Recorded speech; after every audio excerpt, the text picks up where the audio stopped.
política a la partitocracia como fuente de reflexión respecto a por qué el mundo hispano, concretamente España, está en una situación tan decadente y por qué hemos llegado a esto, por qué hemos llegado en ese proceso de construcción, de degradación, y qué es lo que causa esos males del sistema político que lleva a la corrupción, etcétera, etcétera.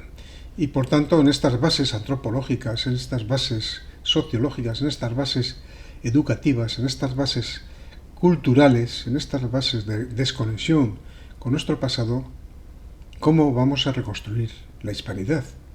Tenemos que primero reconstruirnos a nosotros mismos, en España, para poder llegar a la reunificación hispana.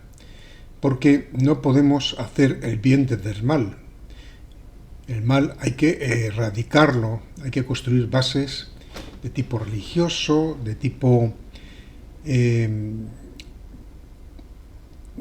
morales, que permitan llegar al ideal de Isabel la Católica en su legado, en su testamento, que imprimió ese hecho tan fundamental, tan importante, a través de su testamento, insisto, y a través de la Escuela de Salamanca y las leyes de Indias y todo ese fenómeno tan impresionante que causó esa hibridación, ese mestizaje y sobre todo ese fenómeno humanístico, ese fenómeno del derecho de gentes, de los derechos humanos, que hoy entendemos como derechos humanos, entonces era derechos de gentes.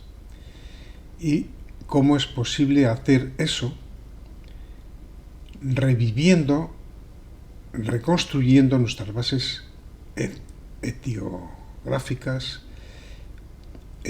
nuestro etos, nuestro sentido de vivir y nuestro sentido del ser. Y para eso hay que regenerar la política. Y nos guiamos por Gonzalo Fernández de la Mora, igual que lo hemos hecho en los 3 anteriores episodios, para analizar, vislumbrar qué es lo que está fallando y por qué, y cómo podemos reconfigurar nuestras sociedades, nuestra forma de vivir, nuestra política. Y si no hacemos eso, es que descuidamos lo primero y pasamos al segundo sin pasar la primera etapa, que es la de la reconstrucción y regeneración social. Vamos a ello. Vamos a ver lo que nos decía Gonzalo Fernández de la Mora. Tercera crisis de independencia. Se supone que el gobernante debe actuar en conciencia, para lo cual no debe depender ni moral ni económicamente de nadie. Pero, en una partitocracia, los candidatos para todos los niveles electorales son propuestos por los partidos, y tanto los aspirantes como los elegidos se deben a las consignas de su patrocinador, el aparato. Incluso cuando la legislación permite candidaturas independientes, su viabilidad es muy escasa por el elevado coste de las campañas publicitarias y la correspondiente organización de los necesarios aparatos de proyección electoral. Pero en el infrecuente caso de que el independiente fuera elegido, su voz no podría expresarse en las cámaras más que algunos instantes, de vez en cuando, a través del grupo mixto y sin respaldo. El diputado independiente, como un profeta que clama en el desierto o un comunicador en un... Esta reflexión de Gonzalo Fernández de la Mora nos da pie a hacer la siguiente reflexión. ¿A quién representan nuestros electos? ¿A sus partidos o a los que les eligen? Esto es el contrato social que hay entre la sociedad que elige y el representante que se ha presentado con un programa y tiene que cumplirlo, salvo excepciones que sea imposible, que tenga imposibilidad manifiesta, y por tanto se debe a la nación. Cada diputado es un diputado nacional y se debe al conjunto del cuerpo de la nación, del cuerpo electoral que es la nación, al conjunto, no a los que le han votado, ni a su partido. Y por tanto esa fidelidad del representante hacia su cuerpo electoral debe ser estricto.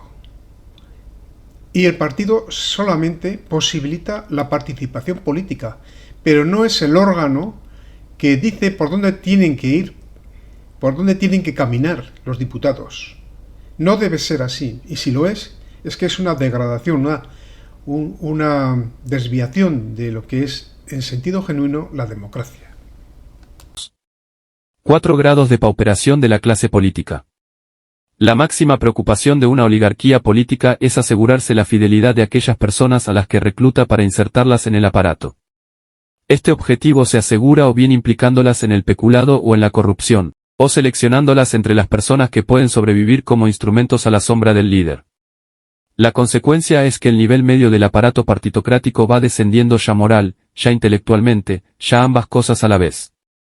En sus orígenes los partidos se constituyen con gentes notables, pero van progresivamente degradándose, hasta que, en el límite, se reducen a unos cuantos demagogos o astutos, y a un séquito de adocenados o conformistas. Los talentos o renuncian o son marginados. En la partitocracia los individuos superiores no suelen estar en la política, sino en los partidos políticos, en los grupos parlamentarios, en los individuos, los que representan al electorado, son miembros de un engranaje que se llama grupo parlamentario o partido político, que vulnerando la Constitución les obliga a votar en una determinada dirección y no les deja margen para tener criterio propio o pensamiento propio. Y al que tiene criterio, simplemente lo desplazan.